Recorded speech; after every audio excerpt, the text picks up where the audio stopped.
So we'll now discuss what are the multiple ways to specify the semantics of a language. And actually there happen to be multiple ways to specify the semantics of a language. And they're all equally precise and powerful in their specification. That is, they do not either under-specify or over-specify. But some of them are more suitable for various tasks than others. And maybe some examples that we discuss in this lecture module will make this clearer. So the first way of specifying semantics is called operational semantics.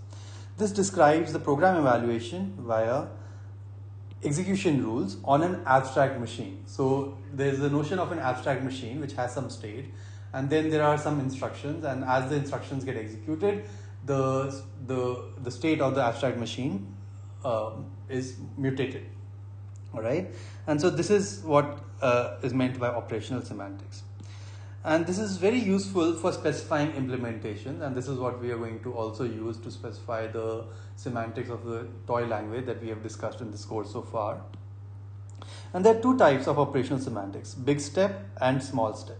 The small step semantics are also called reduction semantics. So what's the difference? Big steps operational semantics specify the value or effects of an expression or a statement in terms of its constituent expressions. So here's an example. So for example, I could say that if under a given context, it is true that E1 evaluates to value 5, and under the same context, it is true that E2 evaluates to value 7, then this is an inference rule. Under the same context, it is true that E1 plus E2 evaluate to value 12. All right. So basically, we have specified what is the semantics of E1 plus E2 in terms of its constituent sub-expressions E1 and E2. All right. Okay, so this is a form of operational semantics, and in particular big step operational semantics, and we're going to see them more when we discuss the operational semantics of our toy language. Then there are small step operational semantics. Unlike the big step operational semantics, they give you more detail. So they specify how a single step, a small step, is taken in the evaluation of a program, and these are thus also called reduction semantics. So it's almost like how is a program reducing to its effect or its value. So a full detailed explanation of what are small step operational semantics are beyond the scope of this course. But here's an example to discuss what an example rule in small step reduction semantics may look like. So for example, if under a context it is true that E1 evaluates to 5, then under the same context it is true that E1 plus E2 would evaluate to 5 plus E2. So it's just saying that, look, here is a program that's E1 plus E2, and we know if E1 evaluates to 5, then E1 plus E2 would evaluate to 5 plus E2 in one single step of the evaluation. So it's specifying one small step, as opposed to the previous example where it was just giving you it was just evaluating the whole thing in one big step. All right, and that's why these names, big step and small step, in operational semantics. The second type of semantics are denotational semantics, and in this type of semantics, the meaning of the program is specified as a mathematical function. And this function, what is a mathematical function? A function maps input to an output. So it takes some input arguments, and then it gives you an output value. All right, and this is an elegant approach because it brings out the mathematical meaning of the program explicitly, but is often unnecessarily complex, and there's too much detail that's not really required.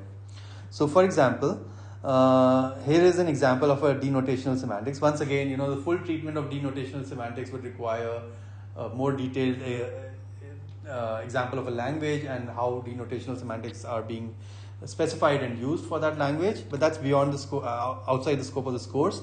But here's an example just to give you a sense. So typically denotational semantics involve this meaning operator. So these double brackets basically, and here you can specify your program, and this basic whole expression is basically supposed to tell you the meaning. And recall that what meaning means in denotational semantics is a function, a mathematical function. So this particular inference rule says that if the meaning of X is that it is a function that takes a memory lambda m, so this is a lambda this is, the lambda is used to specify a function. So lambda m, so a function that takes m, memory m, and returns adder x comma m. So it returns the value which is adder x. It returns some value, some concrete value adder x, and it returns the same memory m.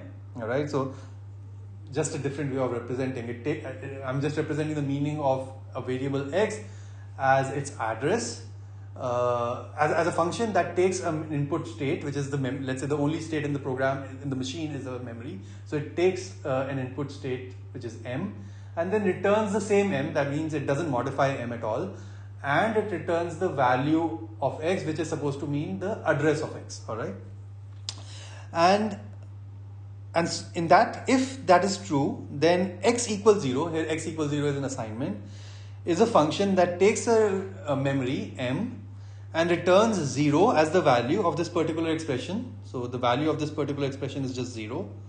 All right, and a memory which has been modified such that 0 has been the address, the value at address x has been replaced with value 0. All right, so maybe I can say that, or the other way that I could have written this is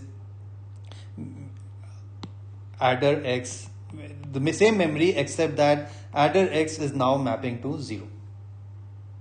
All right, so this is just to give you a flavor of what denotational semantics look like.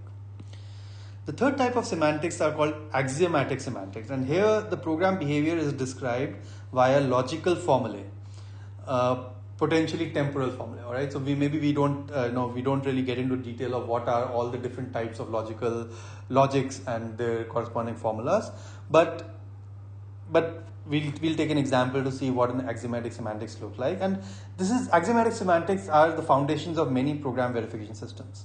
Now, once again, I want to point out that anything that is possible to specify using operational semantics is possible to specify using denotational semantics, and vice versa, and similarly with axiomatic semantics. So these are all different ways of saying the same thing. These are different notations of saying the same things, but some ways of saying it are better suited for some applications. And axiomatic semantics are very well suited to do program verification and static analysis, for example. So what is an example of axiomatic semantics? For example, I could say that if something is true, then after that, if something is true before you execute the program, then something will be true after you execute the program. All right. So this is one way of specifying axiomatic semantics for an imperative program. So for example, you could say if before executing x equals 0. So let's say x equals 0 is a statement in the program.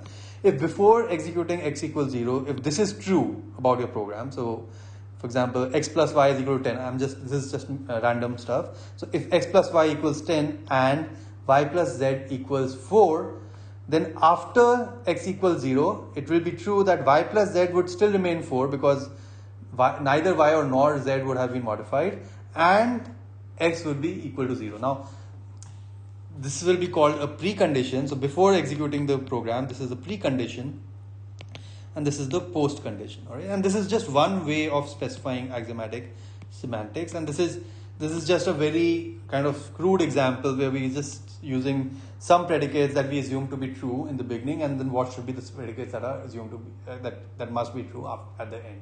And one can generalize this notion to be able to specify the complete semantics of a programming language as well. To summarize, there are different ways of representing the same information about the semantics of a programming language, and all are equally precise and general. Whether I take axiomatic semantics, operational semantics, big step or small step, or I use denotational semantics. And in our next few modules, we'll use big step operational semantics to specify the semantics of our toy language.